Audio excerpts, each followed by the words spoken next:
అందరికీ నమస్కారం. Seed capital UC నమోదు చేయడం ఎలా అనేది తెలుసుకోవాలంటే ఈ వీడియో స్కిప్ చేయకుండా చివరి వరకు చూడండి. ముందుగా కేంద్ర గ్రామీణాభివృద్ధి శాఖ తాజాగా వెల్లడించిన నివేదికలో 2025-26లో 1,47,000 మంది డ్వాక్రా మహిళలకు వ్యాపారాల కొరకు రుణాలు అందజేసి మహిళా పారిశ్రామికవేత్తలను ప్రోత్సహించడంలో మన ఆంధ్రప్రదేశ్ అగ్రగామిగా నిలిచింది. అలాగే ప్రధానమంత్రి సూక్ష్మ ఆహార శుద్ధి పరిశ్రమల క్రమబద్ధీకరణ పిఎంఎఫ్ఎంఈ పథకాన్ని వినియోగించుకోవడంలోనూ ఆంధ్రప్రదేశ్ తొలి స్థానం ఆక్రమించింది. దేశ స్థాయిలో మన రాష్ట్రం మొదటి స్థానంలో నిలవడం మన రాష్ట్ర ప్రభుత్వానికి అలాగే సెర్ప్ సంస్థకు గర్వకారణం. ఇందుకొరకు మన సెర్ప్ సిఇఓ మేడం గారి ఆధ్వర్యంలో ఈ కార్యక్రమాలు అందుకున్న మహిళలకు అమలుకు కృషి చేసిన రాష్ట్ర స్థాయి, జిల్లా స్థాయి, మండల స్థాయి మరియు గ్రామ స్థాయి సిబ్బంది అందరికీ ప్రత్యేక అభినందనలు. ఈ ఎన్ఆర్ఎల్ఎం పిఎంఎఫ్ఎంఈ సీడ్ క్యాపిటల్ మన రాష్ట్రంలో 45,000 మందికి పైగా దరఖాస్తు చేసుకోగా ఇప్పటికే 35,934 మంది మంజూరు చేసి ఆ మొత్తాలని స్త్రీనిధిలో డిపాజిట్ చేసి అక్కడి నుండి మహిళలకు వారి ఆహారోత్పత్తి వ్యాపారాల కొరకు రుణాలు రూపంలో అందజేయడం జరిగింది. వీరికి సంబంధించిన నిధులు వినియోగ ధృవీకరణ ప్రతి మండలంలో ఏపీఎంఎస్ఎస్లోను మరియు ఎన్ఆర్ఎల్ఎం పోర్టల్లోనూ నమోదు చేయాలి. దీనికి సభ్యురాలు నిధి వినియోగ వివరాలు, యూనిట్ ఫోటో, సభ్యురాలు ఉద్యమం ఆధారు నెంబరు, అలాగే ఎఫ్ఎస్ఎస్ఐఏ సర్టిఫికేటు సిద్ధంగా ఉంచుకొని ఏపీఎం లాగిన్లో నమోదు చేయాలి. ఈ యూసీలు నమోదు చేయడానికి స్టెప్ బై స్టెప్ ఏ విధంగా అనేది కూడా ఈ వీడియోలో వివరించడం జరుగుతుంది. ఏపీఎం గారు, సీసీ గారు, వివోఏ గారు ప్రత్యేక శ్రద్ధ వహించి సిఆర్పీల సహకారం తీసుకొని నమోదు చేయాలి. సో దీనికి సంబంధించినటువంటి పేపర్ క్లిప్పింగ్ కూడా మీరు చూడవచ్చు. అలాగే ఇది చేయడానికి ఉద్యమ ఆధారు, అలాగే ఎఫ్ఎస్ఎస్ఏఐ సర్టిఫికేటు, అలాగే మీరు ఏ యూనిట్లు అయితే గ్రౌండ్ చేశారో ఆ యూనిట్కి సంబంధించినటువంటి హైజీనిక్గా క్లియర్గా ప్యాకింగ్, ప్రాసెసింగ్ అంతా వచ్చేటట్టు ఈ వీడియోలో తెలిపిన ప్రకారం సంబంధిత సభ్యులకు సంబంధించిన ఫోటోలన్నీ సిద్ధం చేసుకొని ఇప్పుడు చూపించే విధంగా వీసీలు నమోదు చేయాలి. గూగుల్ క్రోమ్ ఓపెన్ చేసుకొని nrlm.gov.in నమోదు చేస్తే స్క్రీన్ ఈ విధంగా ఓపెన్ అవుతుంది. ఇందులో రైట్ సైడ్ కార్నర్లో లాగిన్ పైన క్లిక్ చేసినట్లయితే డే ఎన్ఆర్ఎల్ఎం లాగిన్ అని చెప్పేసి ఈ విధంగా యూజర్ నేమ్, పాస్వర్డ్ ఎంటర్ చేయమని స్క్రీన్ ఓపెన్ అవుతుంది. సో ప్రతి ఏపీఎం గారికి కూడా యూజర్ నేమ్, పాస్వర్డ్స్ తెలుసు కాబట్టి మీ స్క్రీన్ ఓపెన్ చేసుకొని యూజర్ నేమ్, పాస్వర్డ్ ఎంటర్ చేసిన తర్వాత కింద క్యాప్చ్ కోడ్ అడుగుతుంది. క్యాప్చ్ కోడ్ని ఎంటర్ చేసి డౌన్లో ఉన్నటువంటి సైన్ ఇన్ పైన క్లిక్ చేసినట్లయితే మనకు ఈ విధంగా స్క్రీన్ ఓపెన్ అవుతుంది.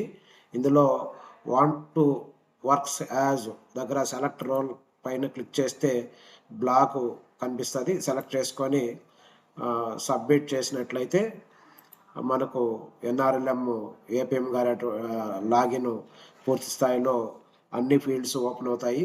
సో ఇక్కడ ఒక్కసారి గమనిస్తే మనం లెఫ్ట్ సైడు ఎన్ఆర్ఎల్ఎం లాగిన్లో ఏపీఎం గారు చేయాల్సినటువంటి కార్యక్రమాలు అన్నిటికి సంబంధించిన వివరాలు ఇక్కడ డిస్ప్లే అవుతూ ఉంటాయి.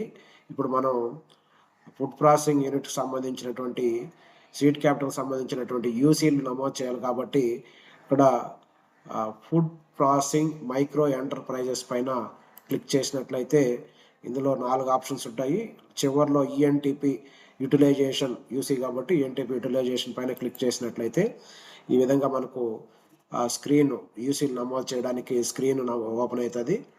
సో ఇక్కడ మనం ఒక్కసారి ప్రతి ఒక్కరు కూడా మీ మండలంలో ఎంతమందికి అయితే సీడ్ క్యాపిటల్ ఇచ్చారో వాళ్ళ నేమ్స్ ఈ విధంగా పేజ్ వారీగా ఎంతమంది ఉంటే 10 మెంబర్స్ కనిపిస్తుంది. ఒకేసారి కూడా ఇక్కడ పైన మీరు మల్టిపుల్గా 100 వరకు కూడా ఓపెన్ చేసుకోవచ్చు. వాళ్ళకి సంబంధించి వివో వారీగా మెంబర్స్ డేటా, వాళ్ళ ఎంటర్ప్రైజ్ ఐడి నెంబర్తో సహా మీరు ఉంటే మీ దగ్గర ఎవరిదైతే మీరు ఇప్పుడు రెడీగా డేటా ఉందో ఆ మెంబర్ తాలూకా సంబంధించినటువంటి పేరు ఎదురుగా ఎంటర్ అండ్ ఎడిట్ అని ఉంటుంది. సో ఎంటర్ ఎడిట్ పైన క్లిక్ చేస్తే ఈ విధంగా స్క్రీన్ కనిపిస్తుంది. సో ఇప్పుడు వాళ్ళకి మనం date of capital seed capital received అనే దగ్గర వాళ్ళకి ఎప్పుడైతే సీడ్ క్యాపిటల్ ఇచ్చామో ఆ డేట్ నమోదు చేయాలి.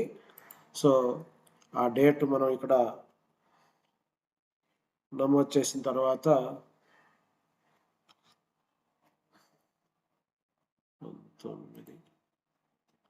అదేవిధంగా వాళ్ళకు అమౌంట్ ఎప్పుడు ఎంత ఇచ్చామనేది అడుగుతుంది. సో అమౌంట్ నమోదు చేయాలి. అలాగే seed capital received from SHG నుంచా, వివో నుంచా, సిఎల్ఎఫ్ నుంచా, డిస్టిక్ నుంచా, స్టేట్ నుంచా అనేది అడుగుతుంది. సో ఆ మెంబర్కి మనకి ఎస్హెచ్జి నుంచి వెళ్ళింది కాబట్టి ఎస్హెచ్జి సెలెక్ట్ చేసుకోవాలి. సో అలాగే యూటిలైజేషన్ డేట్ వాళ్ళు ఎప్పుడు దీన్ని ఉపయోగించుకున్నారనేది మనం ఆల్మోస్ట్ 2021 నుంచి సీడ్ క్యాపిటల్ ఇస్తున్నాం కాబట్టి వాళ్ళు ఏ డేట్ను మనం మీరు సీడ్ క్యాపిటల్ ఇచ్చి ఉంటే వాళ్ళకి డ్రా చేసుకున్న డేట్ని మనం ఇక్కడ చూపించాలి. సో అదేవిధంగా వర్కింగ్ అమౌంట్ ఎంత అనేది నమోదు చేయాలి.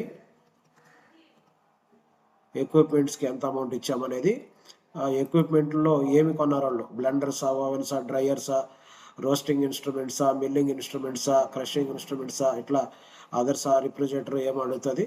సో ఏదైతే వాళ్ళు కొని ఉంటే ఈ అమౌంట్తో అది నమోదు చేయాలి. అలాగే వర్కింగ్ క్యాపిటల్ ఎప్పుడు అంటే 2 ఒకేసారి ఇచ్చి ఉంటాం కాబట్టి అది కూడా సేమ్ డేట్ ఇవ్వాలి. అదేవిధంగా వర్కింగ్ క్యాపిటల్కి ఎంత ఇచ్చాము అనేది నమోదు చేయాలి. సో వర్కింగ్ క్యాపిటల్ ఏమి కొన్నారు వాళ్ళు అనేది కూడా వాళ్ళని అడిగి నమోదు చేయాలి.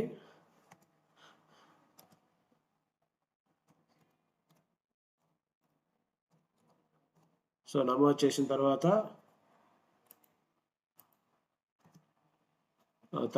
టర్న్ ఓవర్ అమౌంట్ అడుగుతుంది. మనకు 2021 నుంచి ఇంతకుముందే చెప్పినట్టు వాళ్ళకి ఏ ఇయర్లో మీరు ఇచ్చుంటే అక్కడ నుంచి ప్రతి ఇయర్ ఎంత సేల్స్ జరిగింది మంత్ వైజ్ లెక్కేసుకొని ఇయర్ మొత్తానికి సంబంధించిన అమౌంట్ ఇక్కడ వేయాలి. సో ఈ మెంబర్కి లేటెస్ట్గానే లాస్ట్ 2 months బ్యాక్ ఇచ్చాం కాబట్టి 25-26లో ఇప్పుడు ఈ 2 monthsలో ఎంత టర్న్ ఓవర్ జరిగింది అనేది మాత్రమే నేను ఎంటర్ చేస్తున్నాను. కానీ ప్రతి ఒక్కళ్ళు మీ బెనిఫిషరీకి ఎప్పుడు లోన్ ఇచ్చాము, ఏ ఫైనాన్షియల్ ఇయర్ ఇచ్చాము, వాళ్ళ ఆ యాక్టివిటీ సీజనల్గా చేస్తున్నారా లేకుంటే 6 months చేస్తున్నారా, ఇయర్ మొత్తం చేస్తున్నారా అనేది చూసుకొని ఆ ఇయర్ మొత్తానికి సంబంధించి ఎన్ని నెలలు జరిగింది, నెలకు ఎంత సేల్ జరిగింది, లేదా పర్ డే ఎంత సేల్ జరిగింది, ఆ ప్రకారం మొత్తం వాళ్ళ సేల్స్ వివరాలన్నీ కౌంట్ చేసుకొని ఇయర్ వైజ్ ఎంటర్ చేయాలి. సో నేను ఓన్లీ 2 months చేస్తున్నాను కాబట్టి 2 months ఇక్కడ నమోదు చేశాను. అదేవిధంగా ఎంటర్ ఫైనల్ ఫినిష్డ్ ప్రోడక్ట్ అనేది ఇస్తే ఇక్కడ మనం వాళ్ళు ఏమి తయారు చేశారో దాన్ని మనం నమోదు చేయాలి. వీళ్ళది వచ్చి స్వీట్ మురుకు.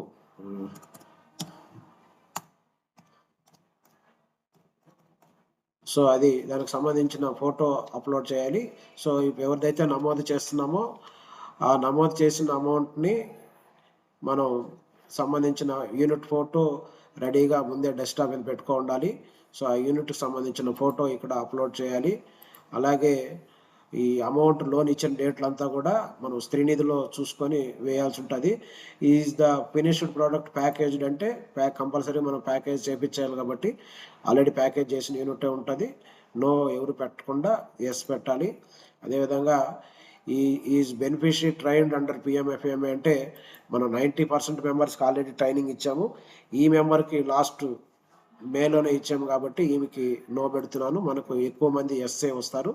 సో ట్రైనింగ్ అయిన వాళ్ళందరూ కూడా ఎస్ పెట్టాలి. Is entrepreneur upgrade hire unit అంటే వాళ్ళు ఇంట్రెస్టెడ్ అయితే ఎస్ పెట్టాలి, నాట్ ఇంట్రెస్టెడ్ అయితే నో పెట్టాలి. ఒకవేళ ఎస్ పెడితే is entrepreneur interested bank loan అనేది కూడా అడుగుతుంది, అక్కడ ఎస్ఆర్ నో పెట్టాలి. సో నో పెట్టేస్తే ఆటోమేటిక్గా అక్కడ ఏమీ డిస్ప్లే కాదు. అలాగే ఉద్యమ్ ఆధార్ రెసిడెంట్ అవైలబుల్ అంటే కంపల్సరీగా ఉద్యమ్ ఆధార్ ప్రతి ఒక్కళ్ళకు కూడా చేయాలి. అది జస్ట్ 10 to 15 minutesలో ఉద్యమ్ ఆధార్ జనరేట్ చేయొచ్చు. సో ఆ ఉద్యమ్ ఆధార్ ఎస్ పెట్టి వాళ్ళకు సంబంధించినటువంటి ఉద్యమ్ ఆధార్ రిజిస్ట్రేషన్ నెంబర్ని మనం నమోదు చేయాలి. ఓన్లీ ఇక్కడ నంబర్ మాత్రం వేయాలి. సో నంబరు నమోదు చేస్తూ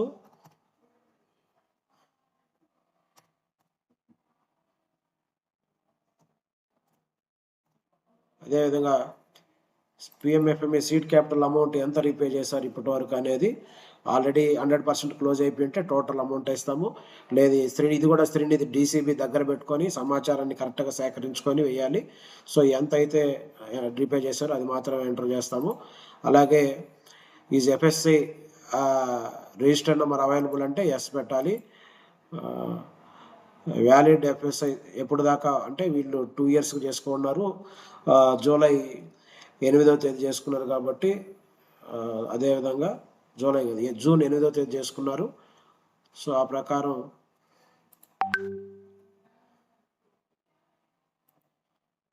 నెక్స్ట్ ఎప్పటికే అనేది 2028 జూన్ 8వ తేదీ మళ్ళీ రెన్యువల్ చేసుకోవాలి.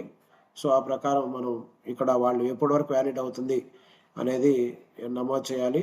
తర్వాత అప్లోడ్ ఎఫ్ఎస్ఐ సర్టిఫికేట్, ఇది కూడా ముందే మనం రెడీగా ఎంటర్ చేయబోయే ముందు సర్టిఫికేట్ డెస్క్టాప్ మీద పెట్టుకొని ఇక్కడ సెలెక్ట్ చేసుకోవాలి. ఇన్ కేస్ ఈ మెంబర్కి జిఎస్టీ ఉంటే ఈ జిఎస్టీ నంబర్ అవైలబుల్ అంటే ఎస్ పెట్టి జిఎస్టీ నెంబర్ ఎంటర్ చేయాలి. సో జిఎస్టీ లేకుండా ఉంటే నో పెట్టేస్తాము. సో ఈ ప్రకారం మనం మొత్తం కూడా నమోదు చేసిన తర్వాత చివరిలో సేవ్ అండ్ అప్డేట్ ఒకసారి అన్ని వివరాలు కూడా ఫస్ట్ నుంచి మొత్తం చెక్ చేసుకొని అన్నీ కరెక్ట్గా ఉన్నా లేదా చూసుకొని సేవ్ అండ్ అప్డేట్ కొట్టామంటే ఆటోమేటిక్గా సేవ్ అయిపోతుంది. సో ఈ ప్రకారం మనం అందరు సభ్యుల వివరాలు చేయాలి. సో ఇది ఏమాత్రం కూడా ఎక్కువ టైం తీసుకోదు. మన దగ్గర ఎఫ్ఎస్ఎస్ఐ సర్టిఫికేటు, ఉద్యమాదారు, యూనిట్ ఫోటో, అలాగే స్త్రీనిధికి సంబంధించినటువంటి ఆ మెంబర్కి ఎప్పుడు పడింది, ఇప్పటివరకు ఎంత రికవరీ అయింది, ఈ వివరాలన్నీ కూడా ఉన్నట్లయితే ఫాస్ట్గా చేసేయచ్చు. సో ఈ ప్రకారం ప్రతి ఒక్కరు కూడా చేసుకోవడానికి ఈ వీడియోని ఉపయోగించుకుంటారని తెలియజేసుకుంటూ థ్యాంక్ యూ.